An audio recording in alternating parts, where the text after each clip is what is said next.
প্রিয় দর্শক, আসসালামু আলাইকুম। শুভ সকাল। আপনারা দেখছেন সিল টিভির সংবাদ শিরোনাম অনুষ্ঠান। এই অনুষ্ঠানে আপনাদের স্বাগত জানাচ্ছি।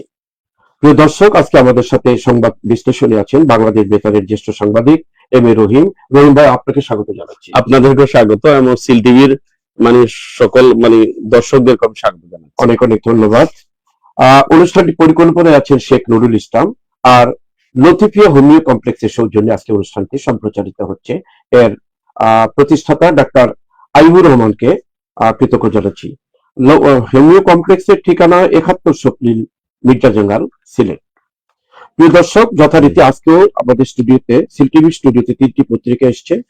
জাতীয় পত্রিকা প্রথম আলো, সিলেটের ডাক স্থানীয় পত্রিকা এবং স্থানীয় আরেকটি পত্রিকা সিলেট মিরর। প্রিয় দর্শক, প্রতিদিনই নয় 3টি পত্রিকায় আমি শিরোনাম পড়ব, অতিথির কাছ থেকে আমরা বিশ্লেষণ শুনবো। অনুষ্ঠান শুরুর আগেই আমি পত্রিকা পড়ার আগেই আমি আজকের দিন তারিখটি জানিয়ে দিচ্ছি।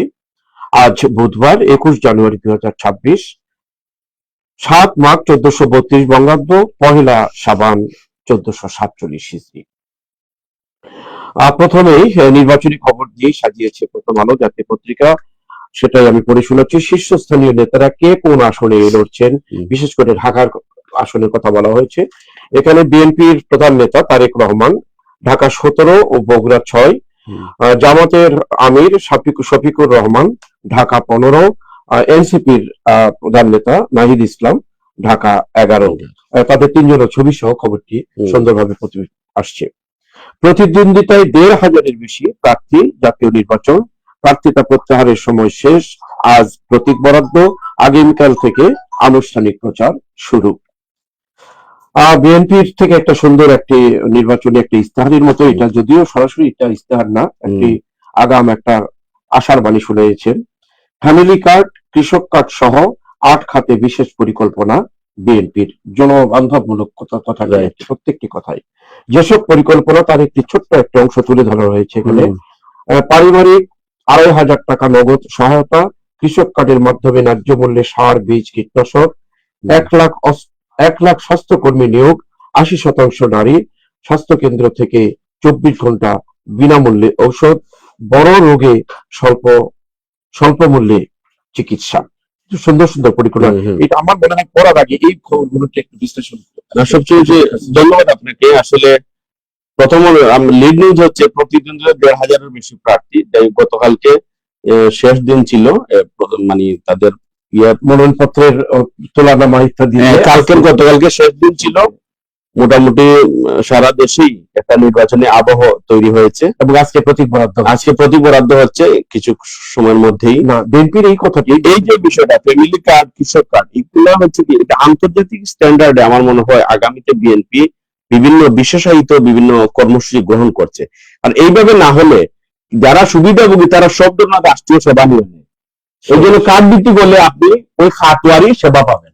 এই জন্য এই যে ফ্যামিলি কার্ড, কৃষক কার্ড, এরপর আরো বিভিন্ন খাতের কার্ডের ব্যবস্থা করা। ফ্যামিলি কার্ডের একটা বৈশিষ্ট্য এত সুন্দর তুলে ধরেছে, বড় রোগ হলে স্বল্প আয়ে কিভাবে চিকিৎসা দেওয়া যায়, এই জন্য একটা ব্যবস্থা অত্যন্ত একটা ভালো মনের উদ্যোগ। না, এটা আসলে তেমন টাকা পয়সা তো রাষ্ট্রীয় লাগে না, শুধু উদ্যোগ নেওয়া দরকার।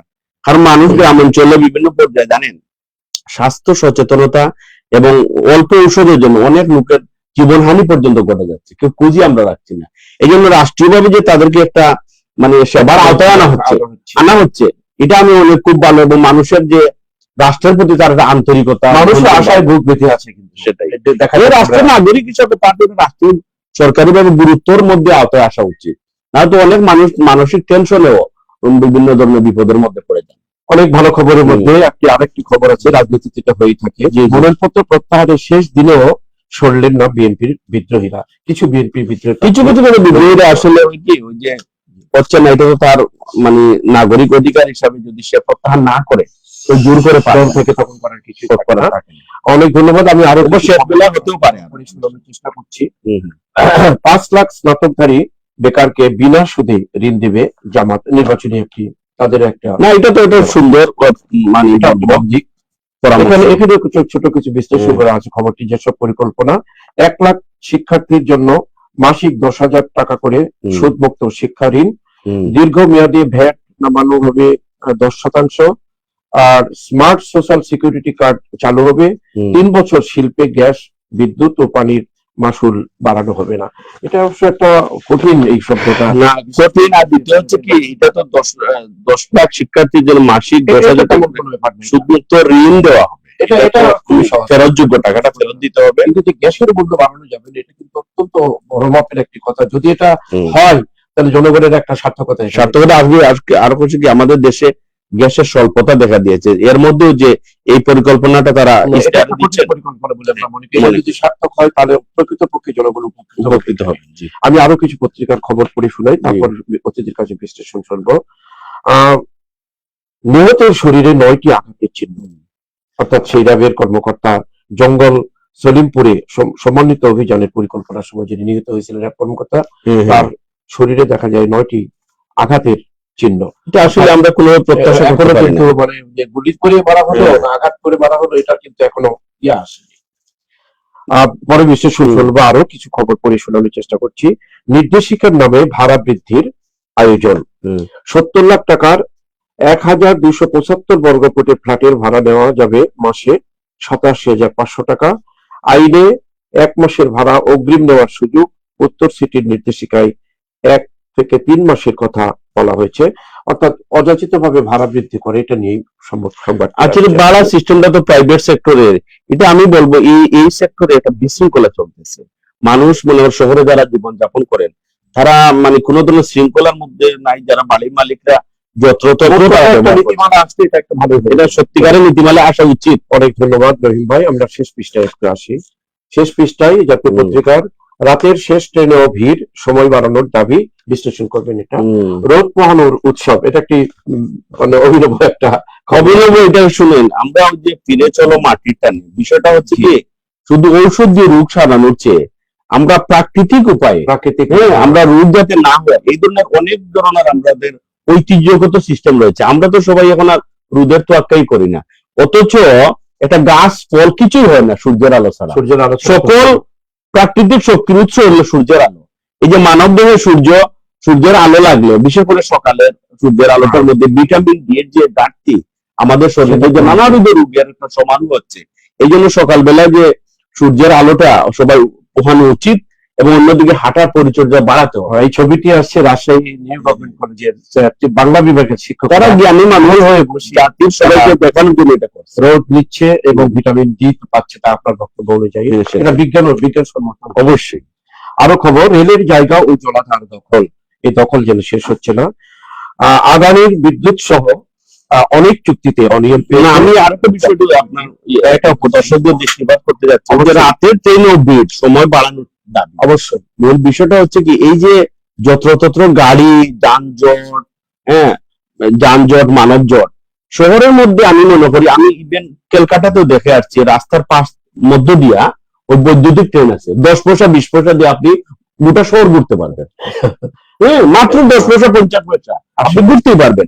এই যে আমরা খন্ড খন্ড গাড়ির দিকে সবাই যাচ্ছি, বিদেশি গাড়ির দিকে, এই জন্য এই সিটি গুলারে যানজট দূর করে আমাদের ট্রেনের ইয়েটা বাড়া, আন্তঃসিটি শহর, মেট্রো রেল, এগুলো বাড়াতে হবে।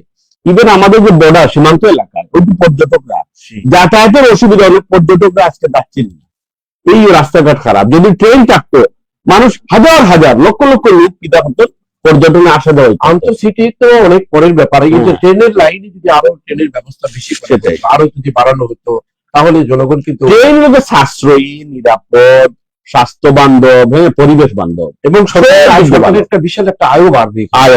সেটাই আমরা আশা করি খবরটি। এটা প্রাইভেট সেক্টর আগে থেকে আমাদের রাষ্ট্রীয় যে গণপরিবহনটা আমি বলবো মুক্ত হয়ে পড়ছে।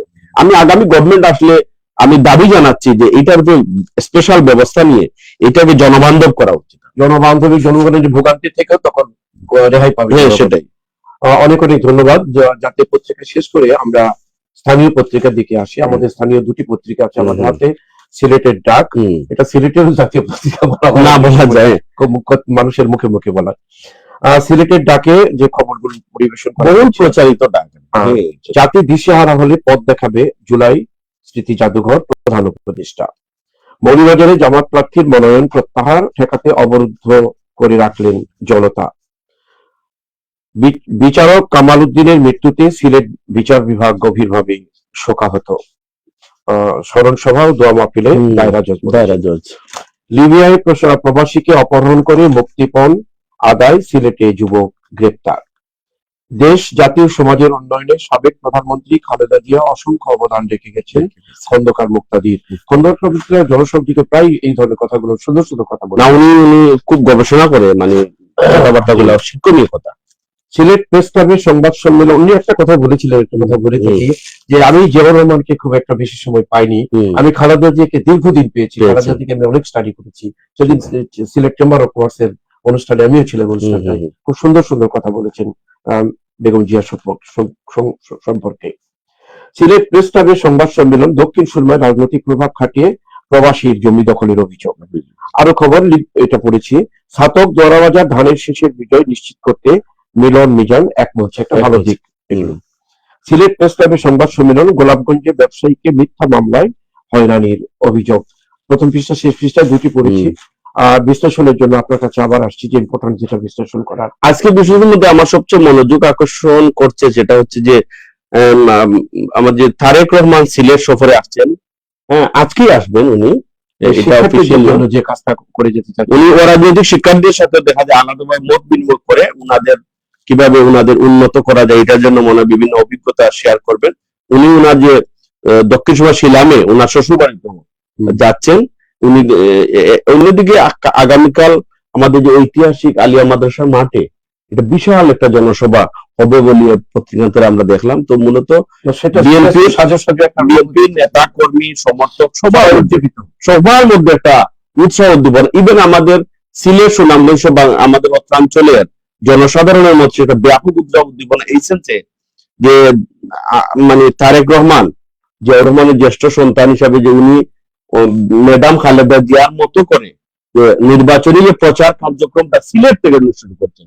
সকালে উনি হযরত শাহজালাল রহমতুল্লাহ আলাইহি, হযরত শাহপুরান রহমতুল্লাহ আলাইহির মাজার জিয়ারত করে পরবর্তীতে আলিয়া মাদ্রাসা মাঠে সিলেট এবং সুনামগঞ্জের দানের শীর্ষক প্রার্থীদেরকে উনি আনুষ্ঠানিক পরিচয় করিয়ে দিয়ে জনগণের মাঝে ইয়ে করবেন আর কি, প্রচারণা শুরু করবেন। আমরা ভিডিওতে পড়েছি আজকে থেকে শুরু করলে 17টি জেলায় উনি ঢাকা যাওয়ার পথে আরো অনেক জায়গায় আমাদের শেরপুরে হবে মৌলভীবাজার প্রার্থীদের, এরপরে আমার জানা মতো বিশ্ব রুট পয়েন্ট হবে ওই যে ব্রাহ্মণবাড়িয়া, আরো দু এক জায়গায় হবে। উনি ওনার বাস নিয়ে ধারাবাহিক ঢাকায় চলে যাবেন।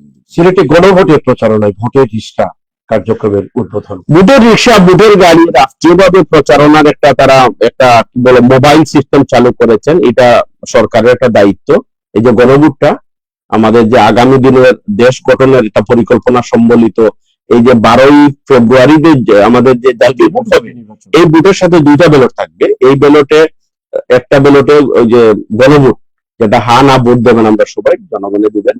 তো আশা করি এই প্রচারণার জন্য সরকারিভাবে প্রচারণা দরকার, কিন্তু সরকারকে তো নিজেই হা বা না একটা ভোট দেন এই কথা বলাটা কিন্তু আইনত সিদ্ধ হচ্ছে কিনা বলে সাংবাদিকের কাছে প্রশ্ন, জনগণের কাছে একটা প্রশ্ন হয়ে দাঁড়িয়েছে। সরকারের কাজ হবে নির্বাচনে অংশগ্রহণ করা, হাতে দিবেন না নাতে দিবেন না গভর্নমেন্ট বলার ইভেন প্রার্থীরাও আমার মনে হয় এই বিষয়টা সম্পূর্ণ বলতে পারে যে আপনারা ভোট দিবেন। যে মোটামুটি খবরই আমরা বিশ্লেষণ হয়েছে, জাতীয় পত্রিকা যেটা হয়নি।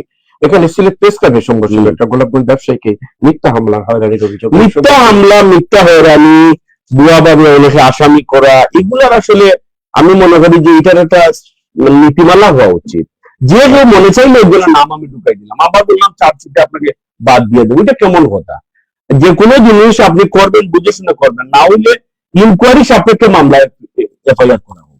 আগে ইনকোয়ারি করে প্রাথমিকভাবে দেখেন কোন ধরনের আলামত বা সম্ভাবনা থাকলে একজনকে আসামি করবেন, না হলে এই ধরনের মানুষকে যে মামলায় ঢুকিয়ে হয়রানির মধ্যে ফেলে তা মানসিক, আর্থিক, তার যাপিত জীবনের সকল ক্ষেত্রে তার এটা বিপদের মধ্যে ফেলা হয়। এতে করে আমি মনে করি একটা ফ্যামিলি নীতিমালার মধ্যে আসবে, না হলে প্রমাণ না করিয়া যেন সংবাদ সম্মেলন না করতে পারে, এটাই আপনার। সেটাই। আরেকটা বিষয় হলো যে আরেকটা দেখলাম প্রবাসীর জমি দখল।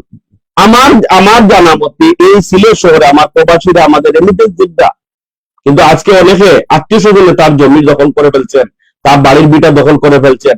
সে ভয়ে লজ্জায় পুলিশের কাছে যাচ্ছেন না, পুলিশের কাছে গিয়ে সুষ্ঠু বিচার পাচ্ছেন না।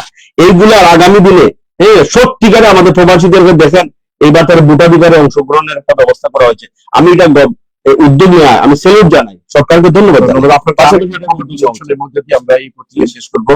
ছাতক দরবাজের এই অবস্থাটাতে বিজন এবং মিলনের মধ্যে একটা বিরাট দুজনই হেভিওয়েট নেতা, সবার দৃষ্টি ছিল এই ছাতক দ্বারের দিকে।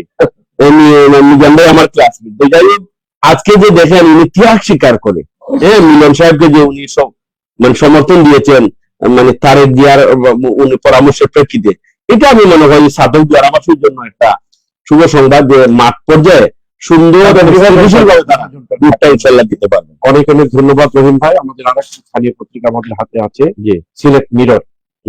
সিলেট মিররের প্রথম যে সংবাদটি করে শুনেছি তারেক জিয়ার সংবাদ। আজ আসছেন তারেক রহমান, সিলেটে ব্যাপক প্রস্তুতি, উজ্জীবিত নেতা কর্মীরা। নির্বাচনের আগেই লুটের অস্ত্র উদ্ধার করতে হবে প্রধান উপদেষ্টা। সিলেটের 19 আসনে ভোট যুদ্ধে 99 প্রার্থী। শেষ বলে অক্সেট ছক্কায় অবিস্মরণীয় জয়সের কাছে একটা খেলা ছিল, 6 বল 6 রান দরকার, একটা বল আছে, সবাই যেন দাঁড়িয়ে গেছে। এই মুহূর্তে একটি আশার সংকেত আমরা পেলাম আর কি। ধন্যবাদ, অভিনন্দন জানাই তাদেরকে আমরা।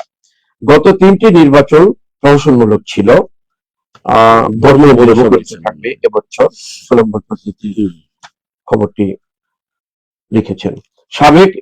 সাবেক এপিপি সিরাজি আটক। অটোরিক্সা লরি সংঘর্ষে যুবক নিহত, আহত 4। আসন সমঝোতা, জামাতের তৃণমূলে অসন্তোষ। সিলেট 3 আসনে জামাত প্রার্থীর বাড়িতে তালা। সুনামগঞ্জে 1 আসনের প্রার্থীকে ভেতর রেখে জামাত কার্যালয়ে তালা। এই বিষয়টা বলতে গেছে যে কোনো সমঝোতা, একজন প্রার্থী যখন অনেক দূর এগিয়ে যায়, পয়সা করে খরচ করে, শেষ বেলায় এসে একজনকে বাতিল করে দেওয়া, বাদ দিয়ে দেওয়া, এই আসন সমঝোতাটা অনেক আগে হওয়া উচিত। একজন মানুষের আর্থিক ক্ষতির মধ্যে ফেলে, যখন জনগণের কাছে অনেক সময় ওয়াদা দিয়ে দেয়, জনগণ তো কারো চাকরি করে না। এই জন্য যে কোনো আসনের সিদ্ধান্তটা অনেক আগে থেকে উপর থেকে হওয়া উচিত। কিন্তু অভিনবভাবে আরেকটা ঘটনা দেখেন, 2টা পরিবারের তালা মারা হয়েছে। আমি গতকালকে রাত্রে দেখেছি ফেসবুকে। আর অন্যদিকে আমি এই বিষয়টা, নির্বাচনের আগেই লুটের অস্ত্র উদ্ধার করতে হবে। সমাজে যদি আমাদের কালো টাকা, পেশি শক্তি, তারপরে অস্ত্রের যন্ত্রণা নিয়ে থাকে, আপনি ন্যায় বিচার এখানে হার মানবে। এই জন্য নির্বাচনের আগে চিরুনি অভিযানের মাধ্যমে এইগুলা উদ্ধার করে গভর্নমেন্ট চাইলে করতে পারবে, করা উচিত। আর নির্বাচন যে চ্যালেঞ্জিং বিষয়, বার্তা নির্বাচন এখানে বেলায় দেখলে হবে না। এটাকে সত্যিকার অর্থে যদি গ্রহণযোগ্যতা আনতে হয় দেশ, জাতি এবং আন্তর্জাতিক পর্যায়ে, তাইলে এখন থেকে সংশ্লিষ্ট দপ্তরগুলো মানে কি বলবো, নিবিড় ভাবে যাদের দায়িত্ব পালন করতে হবে। সিলেটে 19 আসনে প্রায় 100 জন এখনো প্রার্থী কিন্তু টিকে গেল। 19 আসনে 99 প্রার্থী, মানে 100 প্রার্থী টিকছেন। এবারে মনে হয় এত আসলে বেশি সংখ্যক প্রার্থীর সংখ্যা বাড়ছে, এটা ভালো। এতে করে হয় কি, ভোটার আকর্ষণটা হবে, ভোটাররা সেন্টারে যাবে। আর অনেক ভোটারকে ইউনিয়ন পরিষদের বেলা কি ওয়ার্ড মেম্বার ইউপি চেয়ারম্যানরা থাকে, তাদেরকে হাত ধরে ধরে সেন্টারে নিয়ে যান।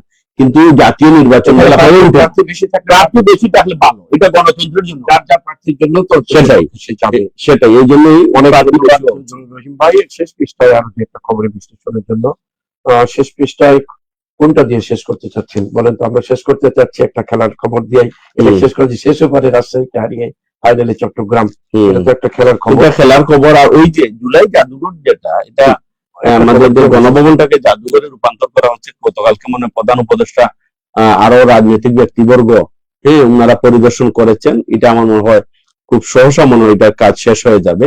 এটা একটা যে কোনো ইতিহাসগুলো সংরক্ষণে রাখা উচিত। ভালো।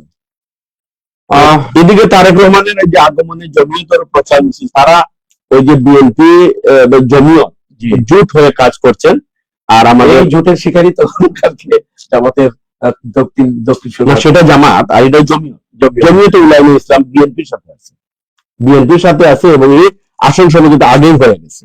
এটা মোটামুটি কোনো অসুবিধা নেই। যাক, সুন্দরভাবে নির্বাচন হোক, পরিশেষে সেটাই আমরা চাই। শেষ মেসেজটা দিয়ে আমরা শেষ করবো। শেষ মেসেজ হলো এটাই, সিলেটে আসা উপলক্ষে উনার আগমনটা আমরা চাই যাতে সুষ্ঠুভাবে হয়, কোন ধরনের রাস্তাঘাটে যেন দুর্ঘটনা না ঘটে, সবাই শান্তিপূর্ণভাবে ঘরে ফিরবেন, আসবেন, যাবেন। এবং উনি যে পরামর্শ দিবেন, সত্যিকার অর্থে আসলে উনার মধ্যে, উনি দেশের বাইরে ছিলেন, আন্তর্জাতিক অনেক নিয়ম কানুন শিখেছেন, ওনার থেকে অনেক শিক্ষণীয় বিষয় আছে। এই আদলে আমরা সবাই বিএনপির লোকজন চলবেন। আর আমি চাচ্ছি যে আগামী 12ই ফেব্রুয়ারি আমাদের জাতীয় সংসদ নির্বাচন, এটা আমাদের রাষ্ট্রের জন্য একটা অপরিহার্য সিদ্ধান্ত। এই সিদ্ধান্ত আমরা কোনোভাবেই মানে এটাকে বানচাল করা যাবে না। সবাই মিলে রাষ্ট্রীয় ব্যবস্থাপনা, নির্বাচন কমিশন এবং আমাদের জনগণ, নাগরিক সবাই সুন্দর যার যার সহাবস্থানে থেকে সুষ্ঠুভাবে নির্বাচনটা যাতে বাস্তবায়ন করা যায়। আর অবহেলা না করে সবাই যেন বুথ সেন্টারে গিয়ে নিজের বুথটা দিয়ে সেন্টারে বসে বিকালবেলা রেজাল্টটা নিয়ে আমরা যেন সবাই করে আসি। শুরু হয়েছে। যাই হোক, আমরা 3টি পত্রিকারই আমরা নিরব পড়লাম এবং সুন্দর বিশ্লেষণ শুনলাম আজকের অতিথি সাংবাদিক রহিম ভাইয়ের কাছ থেকে। জনাব রহিম, আপনাকে আবারও শেষ সময়। মিলন ভাই, আপনাকে ধন্যবাদ। আর টিভির মানে অসংখ্য দর্শক দেশে বিদেশে যারা রয়েছেন, বিশেষ করে আমাদের যে প্রবাসী ভাইয়েরা, রেমিটেন্স যোদ্ধা, এবারকার নির্বাচনে আপনারাও ভোটে অংশগ্রহণ করতে পারছেন, এটা আমাদের পোস্টাল ভোটের ব্যবস্থা রাখা হয়েছে। আপনারা নিয়মিত দেখেন, কারণ দেশটার প্রতি আপনাদের মায়া আছে, মায়া মমতা আছে, আপনারা দেশের জানতে চান। আপনারা যে দেখেন, এই জন্য আমি অনেক সময় দেখতে পারি ফেসবুকে। শেষ করছি আজকের অনুষ্ঠানটা। শেষ করার আগে আবারও আমরা আজকে সম্প্রচারে সহযোগিতা করার জন্য লতিফে হোমিও কমপ্লেক্সকে আবারও ধন্যবাদ, কৃতজ্ঞতা জানিয়ে আজকের অনুষ্ঠান এখানে শেষ করছি। কাল আবার এই সময় দেখা হবে আপনাদের সাথে। আল্লাহ হাফেজ।